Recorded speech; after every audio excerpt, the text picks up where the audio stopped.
কি দেখছেন মশাই? চিনতে পারছেন না? আচ্ছা বাবা, সরি, ভেরি সরি। তুমি অনেকক্ষণ দাঁড়িয়েছিলে না বাস স্টপে আমার জন্য? তা তো একটু বটেই, না এসে ভালোই করেছ।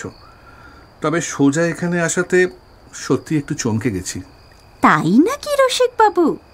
মনে রাখবেন, রসিকতা আমিও জানি। এই কেমন লাগছে আমাকে বললে না তো? তোমাকে হলিউডের কোনো একজন নায়িকার মতোই লাগছে। এই দাঁড়াও দাঁড়াও দাঁড়াও, আর একটু কাছ থেকে দেখতে হবে। এই খুব সাবধান, একদম খুন করে ফেলবো। জানো, রূপকথার এই রূপের জন্য দেশ বিদেশের কত লোক পাগল হয়ে গেছে। গলাটা ছাড়ো, মরে যাবো তো। ছাড়বো, আগে সরি বলো, তারপর। আচ্ছা আচ্ছা, সরি সরি, এবার গলাটা ছাড়ো, আরে লাগছে তো। Good bye. এবার কিছু খেতে দাও তো দেখি, বড্ড খিদে পেয়েছে। আচ্ছা, এক সেকেন্ড। এই নাও, Chinese dish, the great grand chowmein. খেয়ে বলো দেখি কেমন হয়েছে। কই দেখি দেখি। এই যে নাও। উফ, লাজবাব। চিন্তা করো না, চাকরি বাকরি না পোষালে একটা রেস্টুরেন্ট খুলবো বলে ঠিক করে রেখেছি। এই রূপ, 1 মিনিট দাঁড়াও, তোমার জন্য কোক নিয়ে আসি। চাউমিনটা আর একটু সেদ্ধ হতো, ঝালটাও একটু বেশি হয়ে গেছে। টমেটো সসটা, তবে আজ এখানে না এলে অনেক ভালো লাগা মিস হয়ে যেত। কি অনি, কোক নেই তো? জানো, এখানে না এলে এই চমৎকার খাওয়াটা মিস করে যেতাম। বাড়িতে আজ ডিনার অফ। দূর, এখন তো সবে 7:30, একটু পরেই দেখবে খিদে পেয়ে গেছে। জানো রূপ, ভাবছি একটা বিজনেস করব। কারুর বশ্যতা মেনে চাকরি বাকরি ঠিক আমার পোষাবে না। চাউমিনের রেস্টুরেন্ট খুলবে ভাবছো? দূর, আমার অত টাকা কোথায় রূপ। এই রূপ, কফি খাবে? হ্যাঁ চলবে, কোকের বদলে কফি, তা মন্দ কি? বেশ।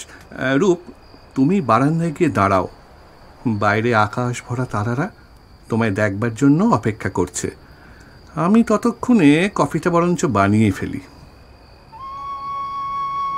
বাহ, কি সুন্দর! আকাশের তারারা কত অজানা কথা নিয়ে চেয়ে আছে আমার দিকে। চঞ্চল হাওয়ায় আজ আমার মাথার চুলগুলো কেমন সব এলোমেলো হয়ে গেল। আজ মন যেন কোথাও হারিয়ে যেতে চাইছে। এই নাও কফি। জানো অনি, এই বারান্দাটা থেকে দূরের ওই আকাশ, ওই তারারা মনে হচ্ছে সব আমার খুব প্রিয়, আমার পরম আপনজন। তাই আরো সুন্দর করে দেব? মানে? 1 মিনিট দাঁড়াও, ঘরের আলোগুলো আগে নিভিয়ে দিই। তোমাকে একটা ভালো গান শোনাবো। দাঁড়াও, এই টেপ রেকর্ডারটা না একটু অন করি, দাঁড়াও। আমার হিয়ার মাঝে লুকিয়েছিলে, দেখতে আমি পাইনি তোমায়, দেখতে আমি পাইনি আমার হিয়ার। রবীন্দ্রনাথের গান আমার খুব প্রিয়, তাই না অনি? আমার মনে হচ্ছে আমি যেন আকাশের বুক চিরে ডানা মেলে উড়ে বেড়াচ্ছি এক মৌটুসি পাখির মতন। কেমন যেন এক ঘড়ির মধ্যে রয়েছি আমি। অনি, তোমাকে আজ খুব সুন্দর দেখাচ্ছে রূপ। তোমার আর গলা টিপে ধরছি না বলে? মাঝে মাঝে খুব খারাপ লাগে জানো রূপ, আমাদের দেখা না হলেই হয়তো ভালো হতো। আমার মতো নিষ্কর্মা লোকের জন্য তোমার জীবন তুমি নষ্ট করো না রূপ। তাকেই বেছে নাও যে তোমাকে সুন্দর আকাশ শুধু দেখাবে না, ডানা মেলে উড়িয়েও নিয়ে যাবে এ প্রান্ত থেকে ও প্রান্তে। আমার অনেক দোষ রূপ, আমাকে তোমার পাশে একেবারেই মানায় না। চুপ! আর একবারও এই সব কথা বললে একেবারে খুন করে ফেলবো। কিন্তু এটাই তো সত্যি রূপ। আমাদের দেখাটা রেলের কামরায় হঠাৎ করে দেখা হওয়ার মতো নয় কি? এখন স্টেশনে নেমে যাবার সঙ্গে সঙ্গে সব শেষ।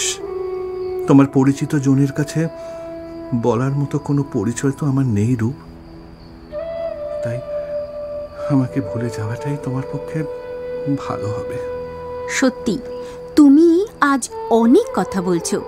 রূপকে ভুলতে চাইছো তুমি?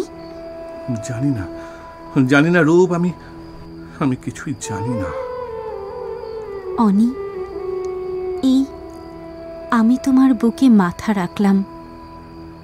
সরিয়ে দিতে পারবে?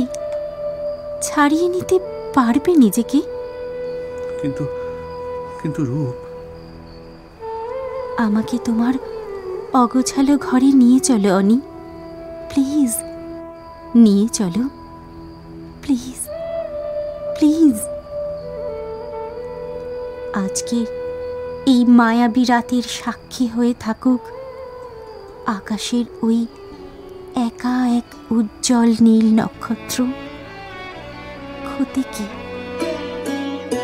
আমার হিয়ার মাঝে লুকিয়েছিলে, দেখতে আমি পাইনি তোমায়, দেখতে আমি পাইনি। আমার হিয়ার মাঝে লুকিয়েছিলে, বাহির পানে চোখ মেলেছি, বাহির